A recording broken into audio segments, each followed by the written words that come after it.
జై తెలంగాణ, జై తెలంగాణ, జోహార్ తెలంగాణ మన వీరులకు, జోహార్ తెలంగాణ మన వీరులకు. ఇంట్రొడక్షన్ జనార్దన్ ఇచ్చిండు. నేను కొంచెం ఒక ముక్క దాంట్లో నేను కూడా చెప్పిండు కాబట్టి నేను కూడా యాడ్ చేస్తా. మా ఇంట్లో పుట్టిందంటే మీకు కూడా డౌట్ రావచ్చు, ఏమో అంతగా ఇంట్లో పుట్టిందంటుండేది మరీ అని చెప్పి. ఇప్పుడు మనం కూర్చున్న పంచాయతీ ఉంది కదా, ఇది గైర్ ముల్కీ గో బ్యాక్, గైర్ ముల్కీ నాన్ ముల్కీ ఒకటే కదా. గైర్ ముల్కీ గో బ్యాక్ ఉద్యమం 1952లో వరంగల్లో మొదలైంది. అది వాస్తవం కూడా ముచ్చరత్నారాయణ గారి ఇంట్లో మొదలైంది. ఆ ముచ్చరత్నారాయణ గారి కొడుకునే నేను. నా పేరు Prithviraj. Idli sambar go back movement వాళ్ళంతా కొంతమంది మిత్రులు కలిసి స్టార్ట్ చేశారు. Idli sambar go back movement ఇదంతా. జయశంకర్ సాబ్ కూడా మా నాన్న క్లాస్మేట్, వీళ్ళందరూ క్లాస్మేట్సే ఉండే. సో అప్పుడే తెలంగాణ సోదరా తేల్చుకో నీ బ్రతుకు, మోసపోతీవ నీవు గోసపడుతావు, చావు బ్రతుకుల మధ్య సాగుచున్నది నావ, ఏ దరికి చేర్చేవో సోదరా నీ నావ, ఆంధ్రుతో కలిసి నీవు అడుగంటి పోతావు, ప్రత్యేకమై ఉండి ప్రగతి సాధిస్తావు, ప్రతిభ చూపిస్తావు, తెలంగాణ సోదరా తేల్చుకో నీ బ్రతుకు, మోసపోతీవ నీవు గోసపడుతావు అని 54-55ల ఫజల్ అలీ కమిషన్ వచ్చినప్పుడు భాషా ప్రయుక్త రాష్ట్రాలుగా ఉండాలి దేశం మొత్తంలో రాష్ట్రాలు అన్నప్పుడు, అది కాదు భాష ఒకటి ఉంటే ఏమి బ్రతుకు ఒకటి ఉండాలి, గోంగూర పచ్చడిని కోరదోయి మన జీవ, కాళ్ళు చెప్పులు లేక కదలదోయి అడుగైన నిండు దుస్తులు లేక ఉండలేమోయి మనము, తెలంగాణ సోదరా తేల్చుకో నీ బ్రతుకు, మోసపోతీవ నీవు గోసపడతావు అని అప్పుడే హెచ్చరించిండు. కానీ ఆ హెచ్చరికలు కాళోజీ అసొంటోళ్ళు కావచ్చు, కొండా లక్ష్మణ్ బాపూజీ అసొంటోళ్ళు కావచ్చు, బూర్గుల రామకిషన్ రావు అసొంటోళ్ళు కావచ్చు, వీళ్ళందరూ హైదరాబాద్ స్టేటు ఆంధ్ర స్టేట్ రెండు కలవాలే, విశాలాంధ్రలో ప్రజారాజ్యం అని చేసినటువంటి కుట్రలో భాగంగా ఇవాళ మనకి ఈ సమావేశం ఇడ పెట్టుకున్నానికి అప్పుడు చెప్పిన దానికి లింక్ ఉన్నదని చెప్పేందుకు మీకు చెప్పిన ఒక 2 నిమిషాలు. హక్ చీన్ కర్ హమారా అప్నే కో తూ సమారా, సున్ బాత్ కా ఆవారా కరోడ్ కా యే నారా, చోడోజీ తెలంగాణ చల జాओ రాయలసీమ, సంజీవరెడ్డి మామ సంజీవరెడ్డి మామ, అయ్యో రామ రామ సంజీవరెడ్డి మామ అని 58లోనే మళ్ళీ రాసిండు నీలం సంజీవరెడ్డి. वायदों की नदी बह गई, धोखा फरेब रह गई, कुत्ते की दुम तो मुड़ गई, टेढ़ी की टेढ़ी रह गई, ये याद रखो प्यारे फाड़ेंगे पायजामा संजीव रेड्डी मामा. नीलम संजीव रेड्डी ने 58లోనే నువ్వు ఇక్కడికి అన్ని సామాన్ బగల్ మే అప్నా బస్తా, కటోచి घर का रास्ता, जुड़ता ना अपना रिश्ता, शैतान और फरिश्ता అని. ఇగో ఈ అన్ని పాటలు పుట్టినాయి, ఈ సాహిత్యం పుట్టింది మా ఇంట్లో. అందుకనే తన చెప్పిండు కాబట్టి నేను జస్ట్ స్మాల్ ఇంట్రడక్షన్ తెలుసుకున్నా. అది చెప్పిన ఇక్కడ కూర్చుంటే నాకు మేము యూనివర్సిటీలో ఉన్నప్పుడు వెళ్ళనా, మేమంతా తిరిగే క్రమంలో ఒకటి ఓ ఎంఏ చేసే సమ్మన్న, ఓ ఎంఎస్సి చేసే సదన్న, మన బతుకులు బాజార్ల వడ్డాయో, బీఈడి చేసే బాలన్న, మన తెలంగాణ ఆగమాయరో, నౌకరీ రాని ఎంకన్నా. విన్నారా ఈ పాట? ఇన్లే? అరే మీరు తెలంగాణలో ఉన్నారు రాలేదు అసలు? అరే మీరు పుస్తకాల పురుగు రాయింది అందరూ, ఓన్లీ లైబ్రరీ ఇల్లా? అరే కష్టమే ఇది. మన తల్లిదండ్రులు తిప్పల పడుతుండ్రు, అప్పులైనా సరే చదువుకోమంటుండ్రు, వాళ్ళ ఆశంతా మన మీద ఉన్నదే సూర్యాపేట జానన్న, మన ఆశ కొలువు మీద ఉన్నదే నల్లాగొండ జానన్న. ఇట్లా ఒక్కొక్కరి మా దగ్గర సర్కిల్లో ఉన్నటువంటి పేర్లు రాసుకొనే యూనివర్సిటీలో ఇట్లా అన్ని పెట్టి ఒక్కొక్క జిల్లాను పెట్టుకుంటా ఏ సమస్యలు ఎట్లా ఉన్నాయని రాసుకొని పాడే పాట మళ్ళీ మిమ్మల్ని చూస్తే నాకు గదే గుర్తుకొచ్చింది. మా ఇంద్ర మాట్లాడుకుంటా చెప్పిండు కదా, ఇంద్ర మాట్లాడుకుంటా అన్నాడు, సంవత్సరం నుంచి ఇదే పనిలో ఉన్నది. ఇదే పని ఇప్పటి నుంచి కాదు, తెలంగాణ ఆంధ్ర కలపక ముందు నుంచి ఉద్యోగాల పంచాయతీ. జీవో 36 కావచ్చు, 610 జీవోను ఆగమాగం చేసిండ్రు, రాష్ట్రపతి ఉత్తర్వులు ఉత్తమాట చేసిండ్రు, గిర్గ్లాని రిపోర్టును గిర్ర తిప్పిండ్రు, ముల్కీ నిబంధనలు మూలకేసి నూకిండ్రు, అల్కగున్నమని చెప్పి అన్నింట్లా ముంచిండ్రు, తెలంగాణ తల్లి బిడ్డలం ఒరి తమ్ముడా తెగించితే ఊరుకుంటామా ఒరి తమ్ముడా, జైగొట్టు తెలంగాణ జెండెత్తు తెలంగాణ అనుకుంటా మేము యూనివర్సిటీలో 90s తర్వాత తిరిగినటువంటిది అన్ని గుర్తుకొస్తుంటే, ఇవన్నీ మొత్తం తెలంగాణ వచ్చిన తర్వాత తిప్పలు పోతాయి, ఉద్యోగాలు వస్తాయి అని అనుకుంటే ఇప్పుడు మళ్ళా సూర్యాపేటలో కూర్చొని మళ్ళా ఘోరంగా సభలు మళ్ళా మొదలుపెట్టడం స్టార్ట్ అయింది. 93-94 నుంచి ఇట్లనే భావజాల వ్యాప్తి గురించి ఎక్కడెక్కడ ఎట్లెట్లా ఏమేమి మోసాలు జరుగుతున్నాయి. ఈవెన్ 69లో కూడా పట్టణాల్లో చూడు, మెట్ట భూమిలో చూడు, ఆఫీసులో చూడు, ఆఫీసర్ను చూడు, ఆంధ్రమయమే అంతా అంధకారమే అంతా అని, అంతా ఆంధ్రోళ్ళదే అని నిన్న ముఖ్యమంత్రి మాట్లాడుకుంటేదో స్టేట్మెంట్ ఇచ్చారు. కలెక్టర్లు కావచ్చు, మీరు ఐవీఎస్ కావచ్చు, ఐపీఎస్ కావచ్చు, ఏమేమో స్టేట్మెంట్ చూసి ఇంతకుముందు పేపర్లో చదివినది. దీని మీద ఐఏఎస్లు ఐపీఎస్లు అందరి మిఠాయి చందమామలే, మేనేజర్లు, డాక్టర్లు, వైస్ ఛాన్సలర్లు, ప్రిన్సిపాల్లు, ఆ క్లర్క్ కొడుకులు కూడా, క్లర్క్ కొలువులు కూడా, అది కూడా ఆంధ్రోళ్ళకి అయిపోయింది. మనకు మోసం చేసిన ఆ క్లర్క్ కొలువులు కూడా మిగిలింది ఒక్కటే చీపురు కొలువు. చీపురు కొలువుకు తోటి ఆంధ్రుడు పోటీకి వచ్చినాడు అనుకుంటా మళ్ళీ అది వాడుకుంటా తిరిగినాం. దగాపడ్డ నా తెలంగాణము గుండె సప్పుడినుడో అనుకుంటా, ఈ గుండె సప్పుడు వినుకుంటా తెలంగాణలు తిరిగి అట్లో ఇట్లో చేసి 1200 మంది సావుల తర్వాత తెలంగాణ రాష్ట్రాన్ని తీసుకొచ్చుకున్న తర్వాత ఇప్పుడు 10 సంవత్సరాలు 11 సంవత్సరాల తర్వాత మళ్ళా నౌకర్ల పంచాయతీ మళ్ళీ ఎక్కడేసిన గొంగడు అక్కడనే ఉన్నది.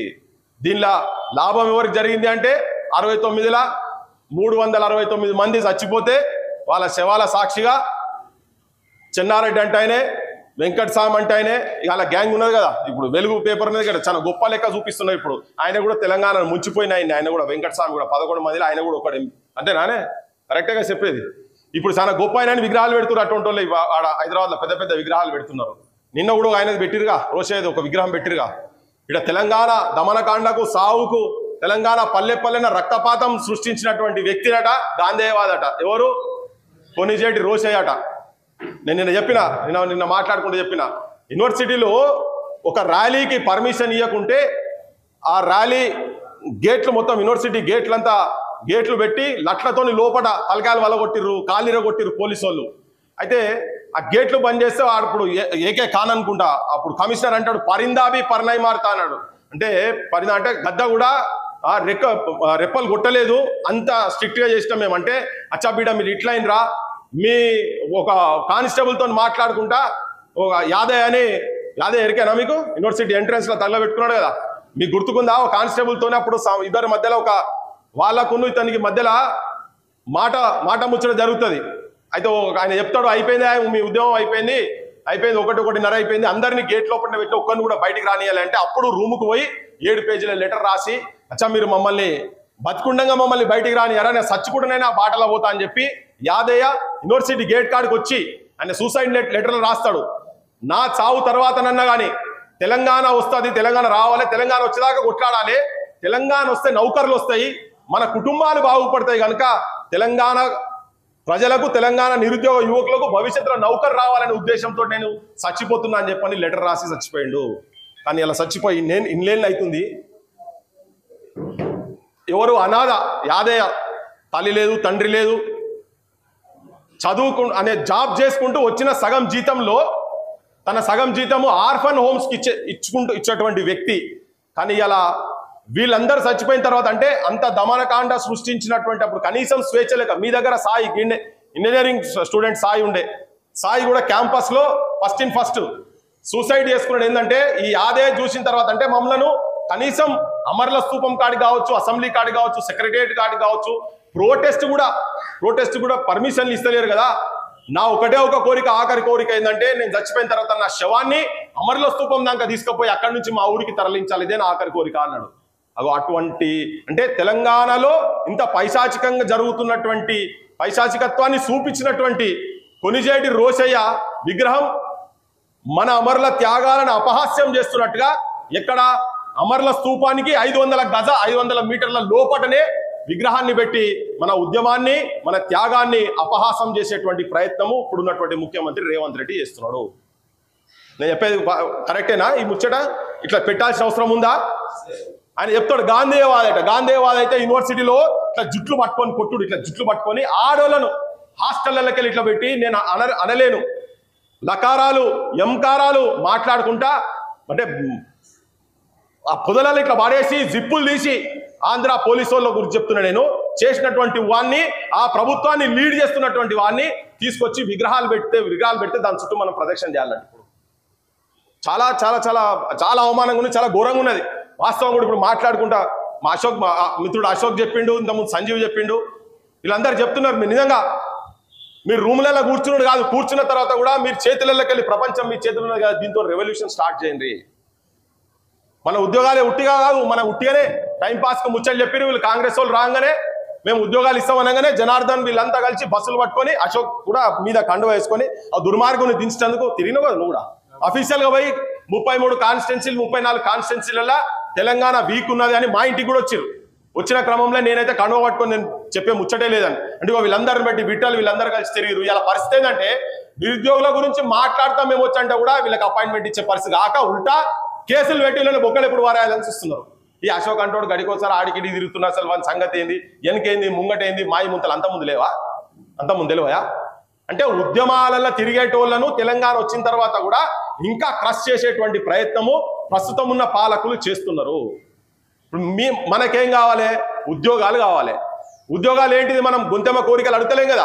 వీళ్ళే పెద్ద పెద్ద పవర్ పాయింట్ ప్రజెంటేషన్లు ఇచ్చి కూర్చొని గత ముఖ్యమంత్రి వాళ్ళ ఇల్లు ఆయనకు ఆయన కుటుంబ సభ్యులకు ఉద్యోగాలు వచ్చినాయి కానీ తెలంగాణకు రాలేదు, ఇంటికో ఉద్యోగం ఇస్తానని చెప్పిండు. వాస్తవం ఇంటికో ఉద్యోగం ఇస్తానని కేసీఆర్ చెప్పిండు, ఇయ్యలేదు. కానీ ఈయన వచ్చిన తర్వాత ఈయన ఏం చెప్పిండు, ఈయన మేనిఫెస్టోలో ఏం చెప్పిండు, 2 లక్షల ఉద్యోగాలు ఇస్తానడా లేదా? ఇస్తానడు కదా. మొదటి సంవత్సరమే జాబ్ క్యాలెండరు అన్నాడు. ఇలా జాబ్ క్యాలెండర్ గురించి మాట్లాడితే ఒకరొకరు చర్చ చూస్తేనైతే నాకైతే తమాషా అనిపిస్తున్నది. జనార్దన్ పట్టుకొని అసలు నీ సంగతి ఏంటిది, నువ్వు ఎక్కడి మనిషివి, నీదేంటిది, నువ్వు అసలు ఎగ్జామ్ రాస్తోనివేనా కాదా? అంతకుముందు అట్లనే ప్రవళిక గురించి గట్లే మాట్లాడి అబాస్పాలైనరు. మొన్న ఈయన వచ్చినాక కూడా గట్లే మాట్లాడితే అందరు తీసి మూడబెట్టిరు. అంతేనా? అంటే నేను చెప్పదలుచుకున్నది ఏంటంటే ఏం పెద్ద తేడా లేదు ఆ పాలకులకు ఈ పాలకులకు మధ్య పెద్ద తేడా ఏం లేదు. కానీ మరి ఎట్లా వస్తాయి మరి ఇవి? ఇప్పుడు చెప్పేటప్పుడు మనకు వాళ్ళ మాటలన్నీ రేవంత్ రెడ్డి అనగానే ఇంట్లో కూడా ఉండొచ్చు కొంతమంది ఫ్యాన్స్. రేవంత్ రెడ్డి మాట్లాడగానే మెసేజ్లు కొట్టి అప్పటి నుంచి జిందాబాద్ చేయన్నోళ్ళు, కానీ బంజేరిగా ఏ రాజకీయ నాయకునికి ఎవరికి కూడా దయచేసి ఏ రాజకీయ నాయకునికి మీరు చదువుకున్నోలుగా తెలంగాణ భవిష్యత్తు నిర్మాణకర్తలుగా మీరు నిరుద్యోగ యువతరం, మీరు తెలంగాణ క్రీమ్, మీరంతా తెలంగాణలో అటువంటి క్రీమ్, మీరే మేధస్సు మీరేనా కదా, మీరు ఎగ్జామ్స్ ప్రిపేర్ అయ్యి మీరు కాబోయే అడ్మినిస్ట్రేటివ్ హెడ్స్ అనుకుందాం వాళ్ళు నౌకర్లు చక్కగా ఇస్తే. కానీ ఇలా ఏంటంటే పొలిటికల్ హెడ్స్కు తలకాయల మొత్తం స్వార్థము, పైసలు, బంగారము, పదవులు, ఈ ఆశలు మొత్తం తలకాయల నిండున్నాయి. కాబట్టి intelligence of the nation become shit of the nation లెక్క అయిపోయింది వాళ్ళు. మనం అంటే Telangana today's raw material is tomorrow scrap అనుకుంటూ తిరిగినాం. ఇలా నిజంగా కూడా ఇలా మీరంతా మేధస్సు రా మెటీరియల్ భవిష్యత్తు స్క్రాప్ కాబోతున్నది. కాకుండా ఉండాలంటే ఇప్పుడే జాగ్రత్తలు తీసుకోవాలి. బట్ చాలా మంది ఇప్పుడు బయట తిరుగుతున్నటువంటి వాళ్ళు చాలా మంది తెలంగాణలో పీజీలు పిహెచ్డీలు చేసిన వాళ్ళు కూరగాయలు అమ్ముకుంటున్నారు. సెంట్రల్ యూనివర్సిటీలో పిహెచ్డీ చేసినటువంటి ఒక విద్యార్థి లంబాడి బిడ్డ అమీర్పేటలో కూరగాయలు అమ్ముకుంటున్నారు. నమ్ముతారా మీరు? ఎందుకు అంటే నౌకరు లేదన్నా. మరి ఏం చేయాలి, ఎట్లా గడవాలి, నేను చదువుకోవాలి కూడా కదా. ఇంటికాడ అమ్మ నాయనకు భూమి లేదు. నేను పాడిన పాట మీరు విన్నారో లేదో, ఎందుకు ఏడుస్తున్నావు అమ్మ లంబాడోళ్ళ చెల్లెమ్మ, విన్నారు ఎక్కడన్నా? లంబాడోళ్ళ బతుకుల గురించి వింటరా? వినిపించాలా? ఓపిక ఉందా? ఎందుకేడుస్తున్నావమ్మ లంబాడోళ్ళ చెల్లెమ్మ, ఎవ్వారేమన్నారమ్మ లంబాడోళ్ళ చెల్లెమ్మ, నిన్నెవ్వారేమన్నారమ్మ లంబాడోళ్ళ చెల్లెమ్మ, కట్టేలమ్ముకునే కాడ కడుపు నమ్ముకుంటున్నావా, ఎందుకేడుస్తున్నావమ్మ లంబాడోళ్ళ చెల్లెమ్మ, ఎవ్వారేమన్నారమ్మ లంబాడోళ్ళ చెల్లెమ్మ. ఇట్లా కట్టెలు అమ్ముకునేటువంటి బతుకులకెళ్ళి వచ్చి తెలంగాణలో పీజీలు పిహెచ్డీలు చేసినటువంటి వాళ్ళు పట్టణాలకు వచ్చి సంచులు మోస్తున్నారు, ఇటుకలు మోస్తున్నారు, సిమెంట్ బస్తాలు మోస్తున్నారు, రాత్రిపూట ఆటోలు నడుపుతున్నారు, వాచ్మెన్లు ఉంటున్నారు. ఇప్పుడు నేను చెప్పినటువంటి మిత్రుడు అమీర్పేటలో వాళ్ళ కుటుంబం మొత్తం కూరగాయలు అమ్ముకుంటున్నారు. ఇది తెలంగాణలో ఉన్నటువంటి వాస్తవిక పరిస్థితి. ఒక్క లంబాడోలు కాదు, లంబాడోలు ఏంటంటే కన్న బిడ్డలను కూడా సాదుకోలేని సిచ్యువేషన్స్. కొన్ని కుటుంబాలు మంచిగా ఉండొచ్చు, కానీ సాదుకోలేని పరిస్థితులలో పుట్టిన బిడ్డలను పట్టణాలకు వచ్చి తిరుగు ప్రయాణ ఖర్చులు ఉంటే చాలని చెప్పని అమ్ముకొని పోయేటువంటి దుస్థితి మీద రాసినటువంటి పాట. అట్లా తెలంగాణలో చాలా సాహిత్యము, చాలా పాటలు ప్రజలను మేల్కొల్పి వాస్తవిక పరిస్థితులను సమాజానికి తెలియజెప్పేటువంటి ప్రయత్నంలో చాలా సాహిత్యాలు వచ్చినాయి, చాలా వింటూనే ఉన్నాం. కానీ అలా ఏంటంటే ఇంత చదువుకున్న తర్వాత మీరు రేపు భవిష్యత్తులో కూడా రాని ఒకసారి కూర్చో, చిరంజీవి గారు వస్తున్నారు. భవిష్యత్తులో గా పొజిషన్స్కు పోవాల్సినటువంటి వాళ్ళు పోయినా కూడా వాళ్ళకు కూడా తృప్తి లేదు. వాళ్ళు వచ్చి మళ్ళీ మనతో తిరిగేటందుకు మళ్ళీ ఇళ్ళ పడి తిరుగుతున్నారు. చెప్పేది ఏంటంటే, నేను మీరు జాగ్రత్తగా ఉండకపోతే, మీరు చైతన్యవంతులు కాకపోతే, ఇప్పుడు సూర్యాపేట అంటున్నారు, ఇప్పుడు ఇవాళ పొద్దుగాల కూడా చూసిన నేను, ఇవాళ పొద్దున కూడా మీకు వచ్చిందా మెసేజ్? ఒక అమ్మాయి చనిపోయిందట కదా, వచ్చిందా? వరంగల్లో ఒక అమ్మాయి ఇలా పొద్దుగాల చచ్చిపోయింది. నాకు పొద్దున మెసేజ్ వచ్చింది ఇంతకు ముందే. వరంగల్ ఆమె పేరేంది? తన పేరు కూడా ప్రత్యూష. ఇగో మీరు చూడండి, ఇది చిరంజీవి గారిని వేదిక మీదకి రావాల్సింది.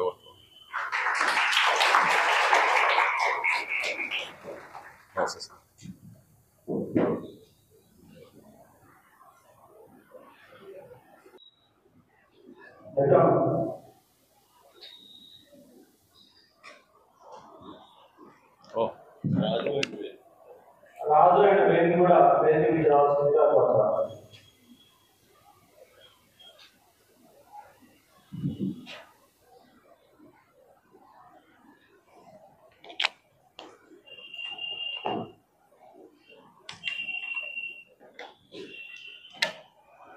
దానా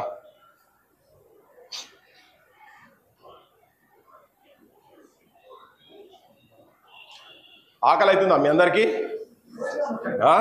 ఇక్కడ మందిని చూసారుగా భయం అవుతుంది. మళ్ళా నేను తొందరగానే ఓడగొడతా, కానీ ఆకలి అవుతుందా? నావి నిండితే నవాబ్కు జవాబు ఇవ్వచ్చట. కానీ తెలంగాణలో పరిస్థితి కొద్దిగా డిఫరెంట్. ఏంటంటే ఆకలితోటే కొట్లాడేటువంటి స్వభావం మన తెలంగాణ గడ్డ మీద ఉన్నది కదా. సో అందుకని మీరు కూర్చుంటారని చెప్పని నాకైతే హోప్ ఉన్నది.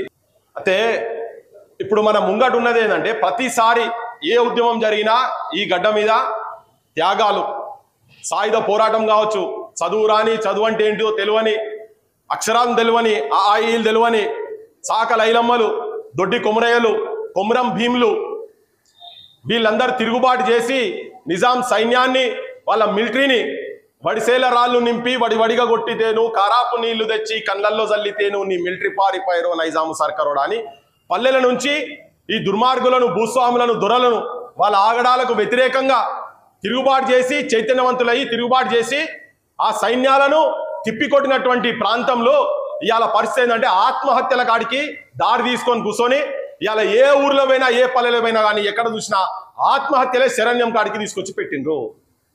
కరెక్టేనా? కానీ ఎవరు, ఎటువంటి వాళ్ళు? చదువుకున్నటువంటి వాళ్ళు. ఒక ఆయన పోయి పార్లమెంట్ ముంగడ పోయి ఆత్మహత్య చేసుకున్నాడు, ఒకరేమో యూనివర్సిటీ క్యాంపస్లలో ఆత్మహత్యలు చేసుకున్నారు, ఒకరేమో పలాని లీడర్ ఓడిపోతే నా తలకాయ, నా ప్రాణాన్ని బలిస్తా అని చెప్పి ఊరేసుకున్నటువంటి కొంతమంది ఉన్నారు.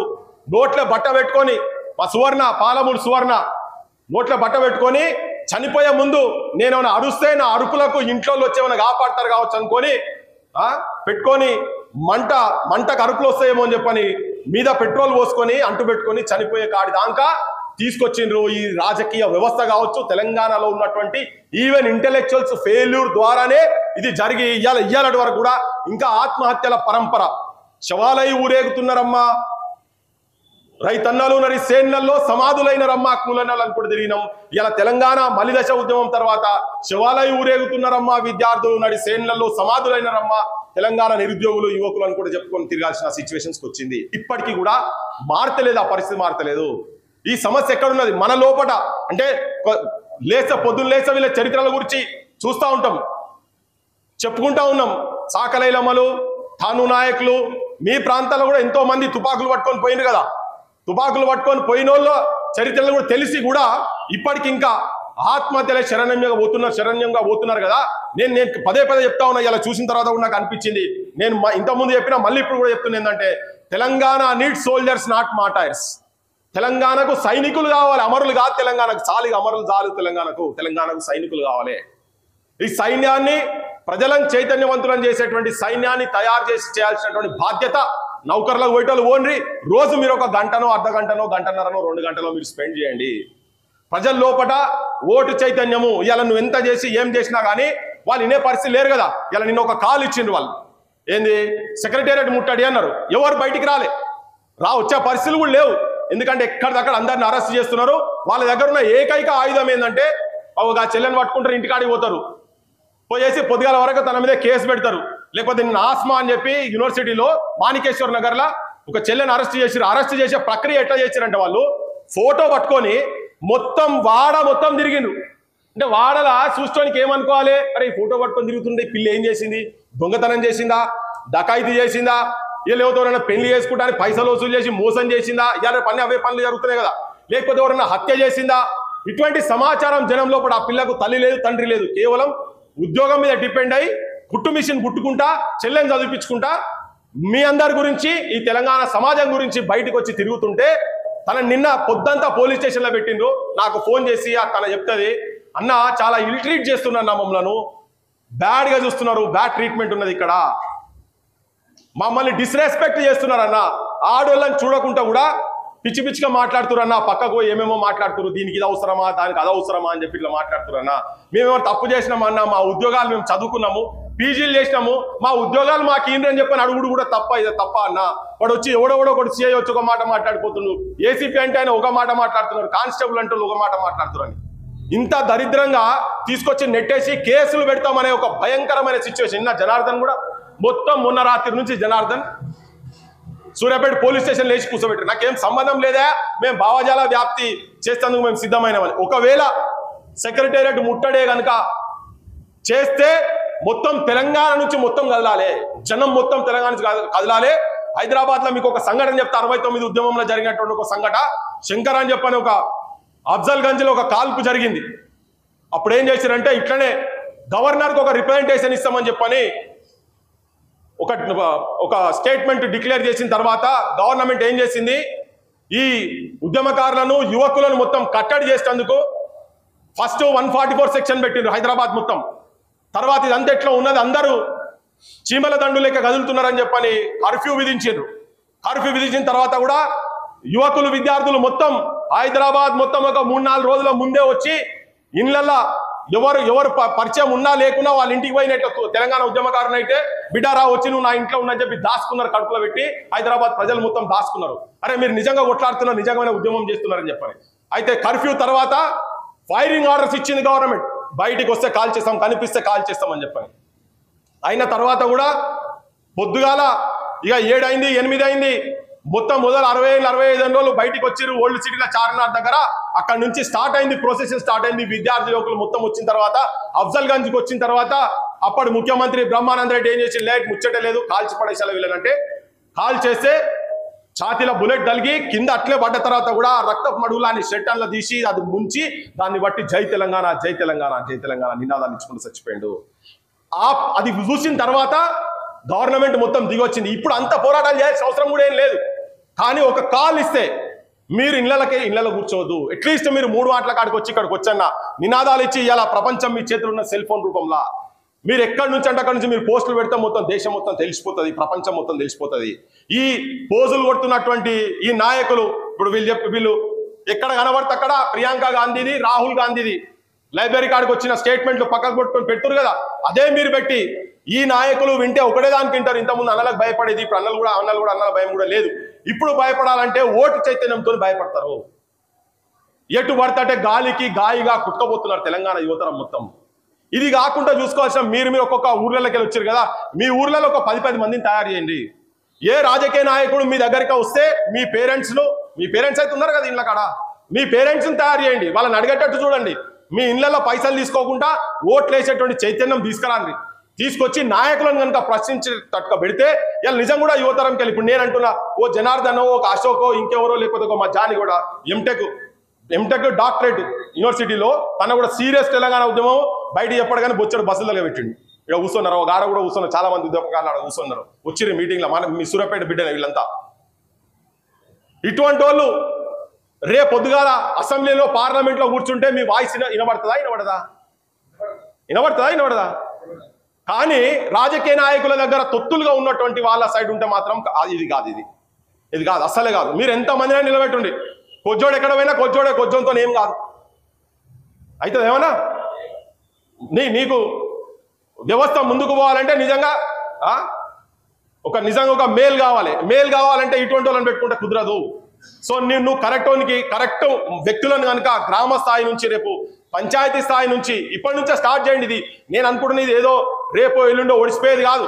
ఇప్పుడు రేపు పొద్దుగాల ముఖ్యమంత్రి వచ్చి ఇట్లా మాట్లాడటాలని ఒక ముగ్గురు నలుగురు పిలుస్తాడు, పిలిచేసి కూర్చోబెట్టుకొని చేసి ఏ ముచ్చటే లేదు, అయిపోయింది ఇప్పటిదాకా అయిపోయింది, ఇప్పుడైతే ముచ్చటే లేదు, గత 9 సంవత్సరాలు మీరు ఒక పాపాత్ముని చూసిరు, దుర్మార్గుని చూసిరు, మళ్ళా మొత్తం బూతులు తిడుతూనే ఉంటారు. ఇంతకుముందు ముఖ్యమంత్రిని తిట్టిగా నేను నాకు అయిపోయింది, నేను మొన్నటిదాకా నాకు ఈ పనులలో బిజీగా ఉంటే నాకు ఇవ్వాలని మనస్ఫూర్తిగా ఉన్నది, కానీ ఇక నాకు వీలు కాలేదు, జర పైసలతో కూడా పరిశాన్ ఉంది, అయిపోయింది, ఇప్పుడు పైసలు కూడా అంతా సెట్ చేసుకున్నా, ఇక వెంటనే నేను రాగానే మళ్ళీ ఉద్యోగాలు ఇస్తాను, కానీ ఎవరు నమ్మకండి.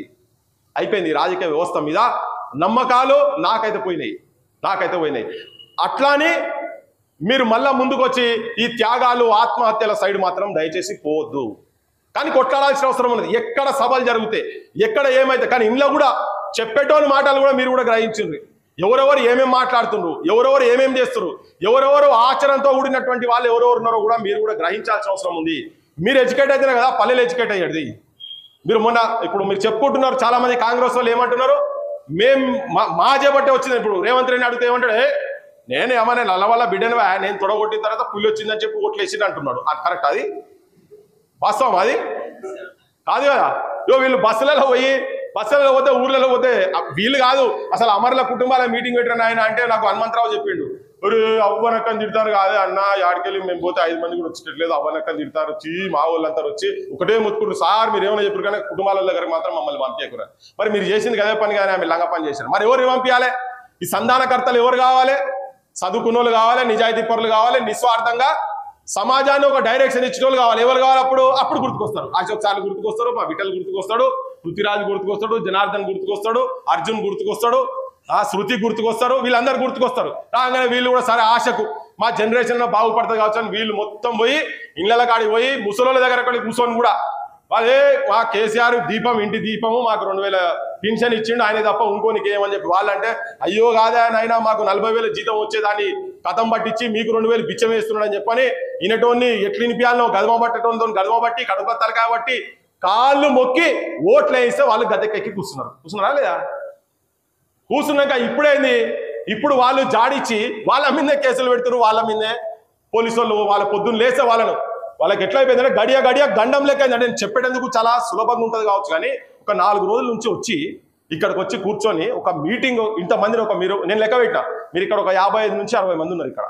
సరే 100 మంది వచ్చి పోవచ్చు, వేరే విషయం. ఈ 55 నుంచి 60 మంది అంటే ఒక క్లాస్ రూమ్. మా అశోక్ చెప్పే దాంట్లో ఒక క్లాస్ రూమ్కు సగం క్లాస్ రూమ్ అవుతుందే ఉండలేదు, నేను ఎప్పుడైనా క్లాస్ చూడలే.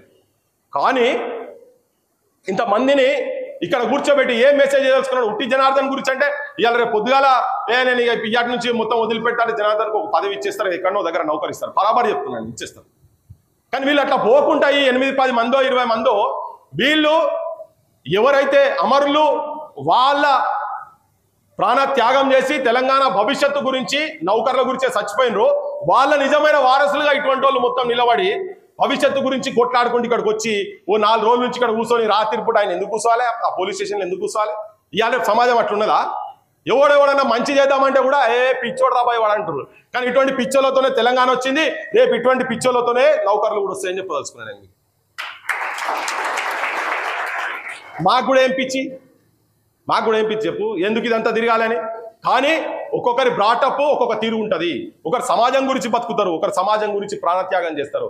సో ఇటువంటి వాళ్ళ సైడు మీరు యువతరంగా నిరుద్యోగులుగా వాళ్ళు ఏమన్నా నిజంగా ఏమన్నా కాల్ ఇస్తే మీరైతే సినిమాలకు పోతారు కదా, ఊర్లో పంటనైతే ఎక్కడికైనా పోతారు కదా, ఒక 100-200 మీరు తీసుకొచ్చుకుంటారు కదా. నాకు ఇలా పొద్దుగాల ఫోన్ చేసి పొద్దుగాల చెప్తున్నాడు అంటే నిజంగా కూడా బాధలు ఎట్లున్నాయంటే అక్కడ హైదరాబాద్లో చదువుకుంటోళ్ళకు పూటకు లేదు, అబద్ధాల బతుకుతున్నారు. 5 రూపాయల అన్నం తిరిగి చదువుకుంటున్నారు.